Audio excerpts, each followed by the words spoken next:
Démarrage des jeûnes musulmans et chrétiens le même jour, le 18 prochain, le 18 février 2026, et plus précisément, quelle est la portée spirituelle? Nous allons en parler sur ce plateau en attendant de retrouver un imam sur ce plateau ou encore un prêtre sur ce plateau de l'actu décalé. Mais nous... Vous en avez un.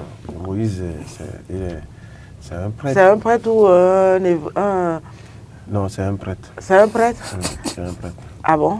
Un prêtre se marie, un prêtre... Non, ça dépend. Ça dépend. Ah, ok. Ou c'est un appelé de Dieu. Ou mais il a fait le séminaire. Dieu, d'accord. Ok, un appelé de Dieu. Pourquoi vous évoquez tout en même temps? Non? Ou un pasteur. Ou un pasteur. Bon, je préfère le titre de pasteur. D'accord, ok. Alors, le jeûne musulman et le jeûne chrétien, quelle portée spirituelle?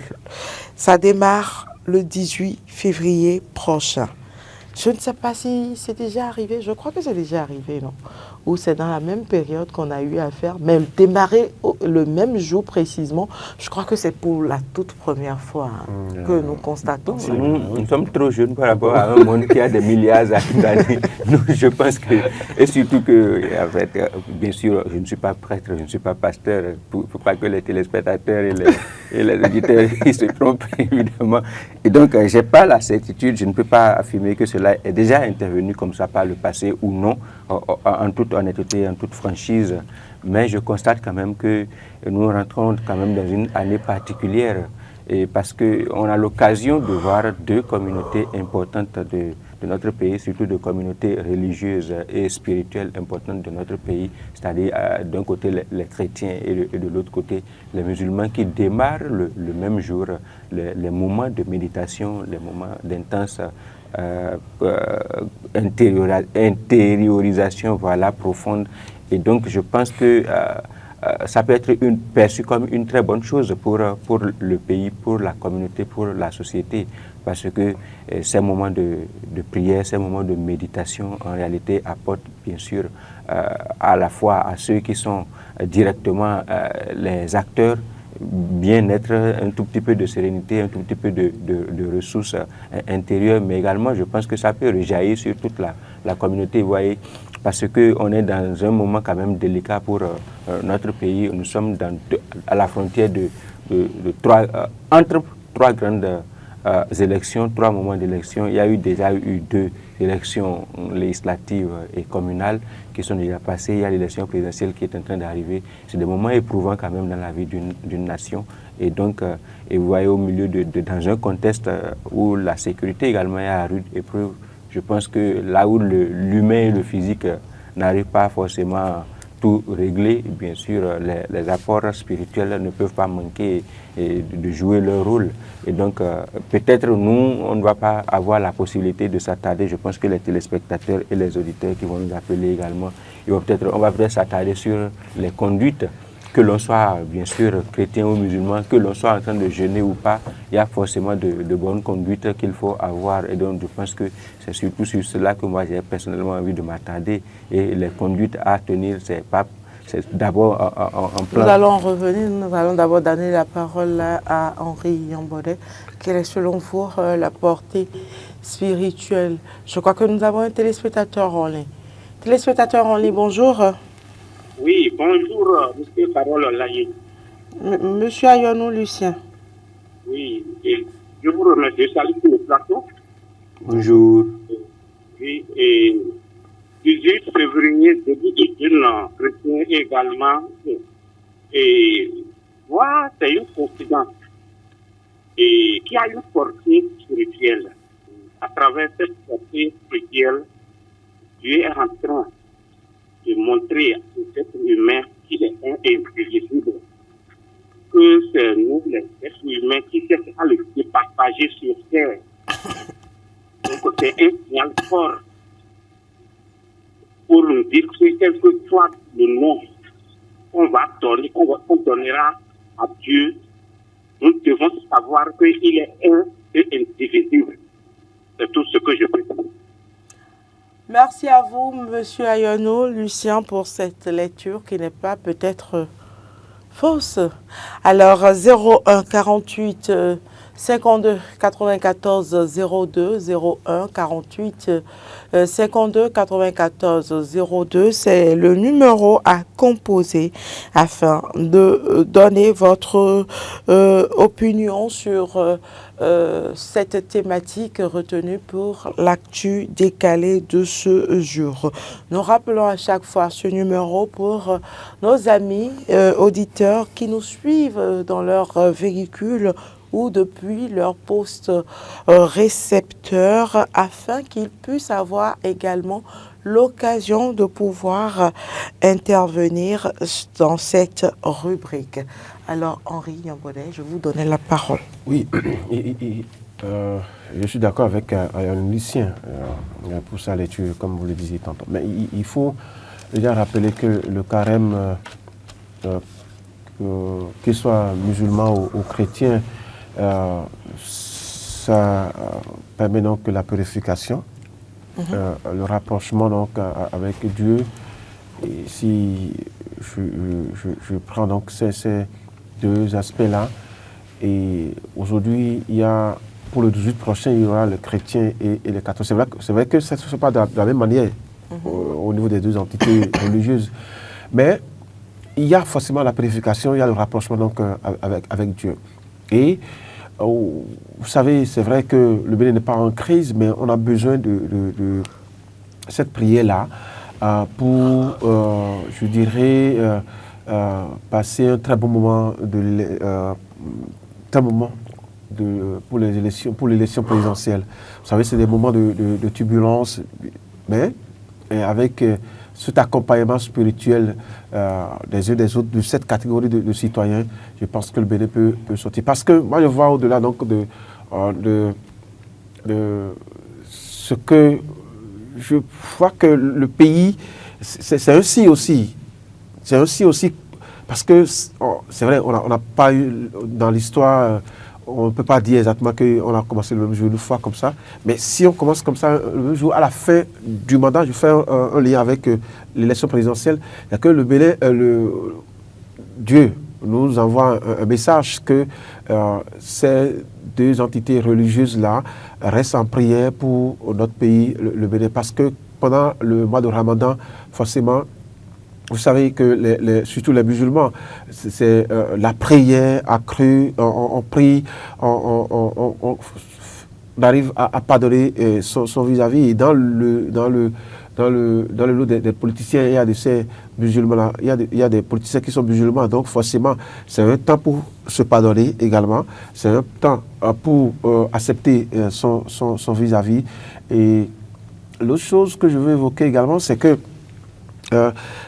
ce mois, parce que ça va faire pratiquement un mois, ça va faire 40 jours. 40 jours, et ça va permettre bien évidemment qu'on ait des citoyens moins agités, parce que vous allez voir que très souvent, je le dis comme ça, très souvent, quand on se rapproche des élections, de n'importe quel jour, il y a ces tensions, il y a ces envolées verbales qu'on enregistre et tout le reste.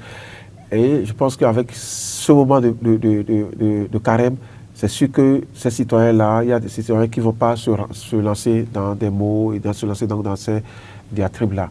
Et je suis sûr que c'est un message que Dieu nous envoie en faisant en sorte qu'on démarre donc, le carême musulman et celui chrétien démarre le même jour.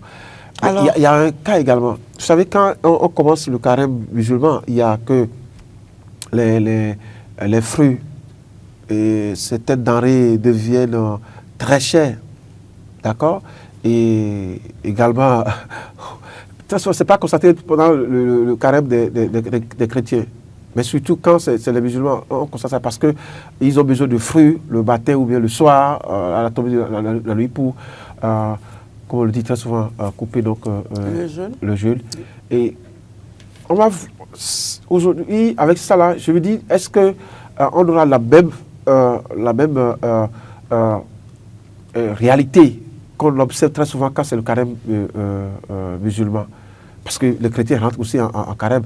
Et quand tu es chrétien et que tu vends les fruits, tu ne peux plus faire comment on appelle, de surenchère. En temps normal. En temps normal. Les affaires sont les affaires. Ah, mais non. En fait, il y a Dieu aussi dedans. Donc, mais au milieu, il y a les... Il y a quelqu'un qui est là. Téléspectateurs, on dit bonjour.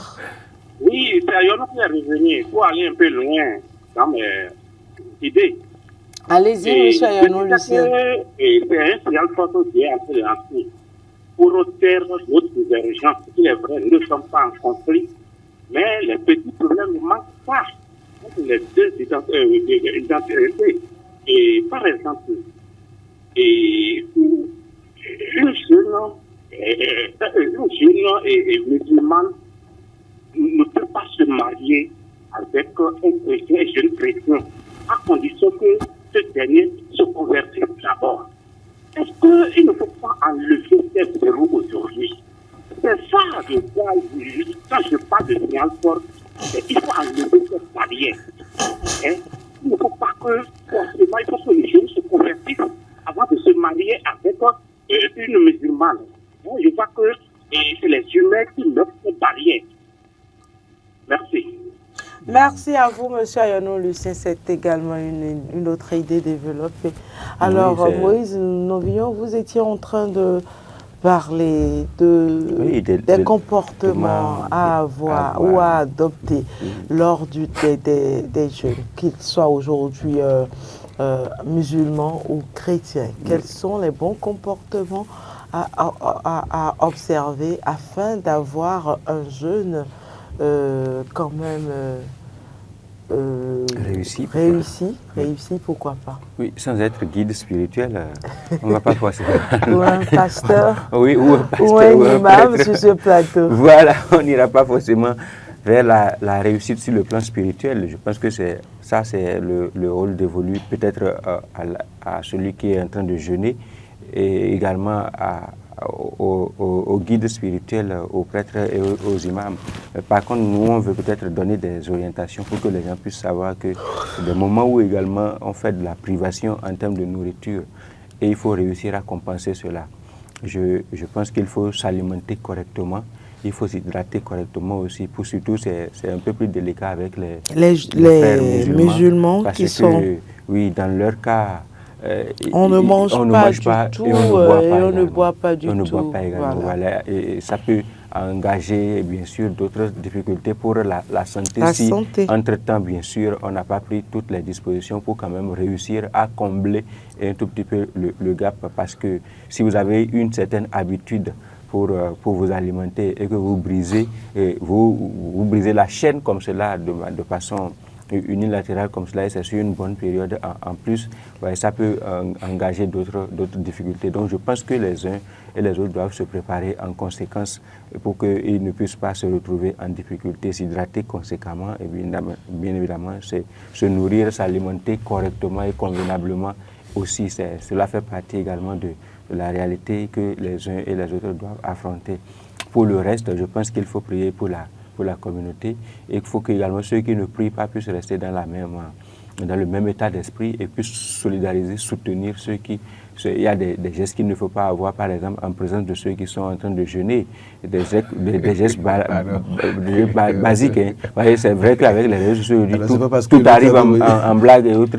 Mais je pense que l'exposition à outrance des nourritures, quand vous êtes dans la même habitation, par exemple, et que vous voyez que quelqu'un est en train de jeûner à côté de vous, vous ne vous mettez pas, vous n'étalez pas en réalité, à outrance bien sûr, je ne dis pas que vous ne mangez pas, mais c'est des comportements en réalité en termes de solidarité, hein, c'est juste pour solidariser un tout petit peu. Voyez, mais ça ne dérange pas très souvent. Oui, je sais que ça ne dérange pas, ça ne dérange pas officiellement, mais vous vous rendez compte que si votre dernier repas remonte à 5 h du matin et qu'à 16 h, on vient faire étalage de viande avec, et encore de viande prohibée, avec l'arôme, avec tout ce qu'il y a comme dedans, à côté de vous. Ouais, on réveille en réalité vos sens. Réveille. Mais voilà, c'est à vous de savoir vous positionner, de vous éloigner. Ce sont des digressions, hein, bien sûr. Mais je dis que par solidarité, c'est des gestes qu'il faut. Il faut également faire des dons, des gestes, peut-être offrir des fruits, par exemple, à ceux qui sont en train de faire des jeûnes autour de vous. Si vous avez également la possibilité de soutenir, par exemple, dans une communauté estudiantine, par exemple, où les étudiants qui sont en train de faire carrément ont des difficultés, par exemple, à avoir de quoi, bien sûr, pouvoir tenir conséquemment. Vous pouvez faire des gestes également, des dons également, offrir quelques vivres également pour soutenir. Tout ça concourt en réalité à l'élan, à l'entretien de la fraternité, à l'entretien de la communauté et à permettre également que les bénédictions puissent rejaillir sur nous, même si on n'est pas directement engagé dans un processus. Et surtout, on va souhaiter également que nous tous ici, je pense que, Carole, vous allez certainement, ne serait-ce que pendant quelques jours, et surtout le grand prêtre en chef, Henri Mbodé également, va pouvoir peut-être s'ajouter à la liste, ne serait-ce que quelques jours. Je ne lui demande pas forcément d'aller loin. Et donc, toujours dans l'élan de solidarité, pour faire quelques jours de carême également, voilà, pour prier pour la nation, même chez nous, dans les vaudouisants, on fait le carême. Bien sûr. On fait le carême. Bien sûr. Chez les troncs aussi, on fait le carême. Bien sûr. Chez les autres aussi, on fait le carême. Voilà, donc c'est peut-être un moment pour que toutes les confessions se mettent ensemble en réalité pour prier pour la nation, pour prier pour les ménages. Vous savez, s'il y a la paix dans les ménages, il y a la paix dans la nation. Hein. Donc, c'est pourquoi ils disent que c'est forcément un signal. Donc les acteurs doivent pouvoir, je pense que les prêtres, les têtes couronnées également doivent Merci pouvoir Moïse Novillon, merci Henri Mbodé. C'est moi. Merci aux téléspectateurs de nous avoir suivis, aux amis auditeurs également de la 102.3. Merci enfin aux amis internautes qui nous suivent depuis nos différentes plateformes numériques et qui commentent assez cette émission. C'est tout pour ce numéro de Matin d'Éden. Très belle journée à chacun.